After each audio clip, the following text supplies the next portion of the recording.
जय श्री राधे कृष्णा। प्रिय सज्जनों, आज जो कथा हम आपसे कहने जा रहे हैं वो यह है कि पाप से बना प्रेत।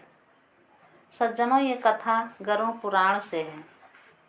कथा इस प्रकार है कि एक सेठ था जो व्यापार में बहुत ठगी करता था। ग्राहकों को सामान देते समय कम तौलता था।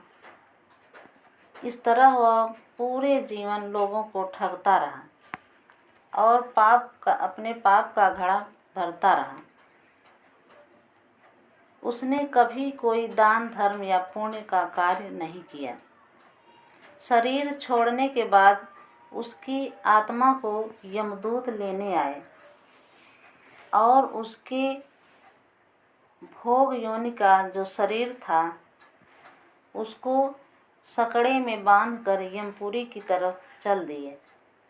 रास्ते में उस जीवात्मा को भूख प्यास लगी तो वह भोजन पानी मांगने लगा।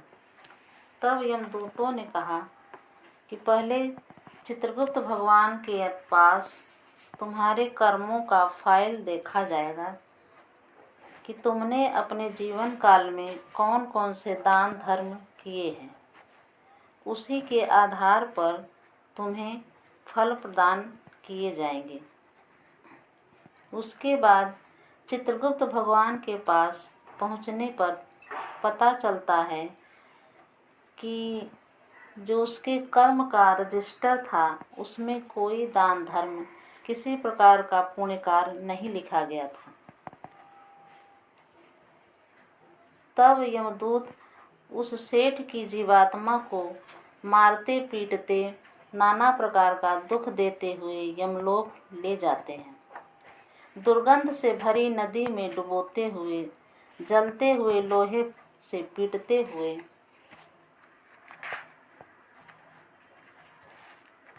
नाना प्रकार के कष्ट देने के बाद उस जीवात्मा को पृथ्वी पर वापस फेंक दिया। और इस तरह उस सेठ की जीवात्मा को न कोई शरीर मिलता है और न कोई गति ही मिलती है। बहुत दिनों तक प्रेत योनि में भटकने के बाद एक बार एक धर्मात्मा राजा से वह प्रेत बोला कि महाराज, आपकी दया से मेरा उद्धार हो सकता है। प्रेत को देखकर राजा डर गए। प्रेत बोला, महाराज डरिए मत, मुझ पर दया कीजिए। तब राजा बोले, मैं तुम्हारे लिए क्या कर सकता हूँ। प्रेत बोला, आप अपने 1 वर्ष की एकादशी का व्रत मुझे प्रदान कर दें तो मेरा उद्धार हो जाएगा।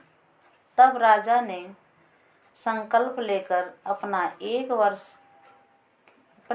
वर्ष की एकादशी व्रत उस प्रेत को प्रदान कर दिया। उसी समय उस प्रेत को मानव शरीर प्राप्त हो गया।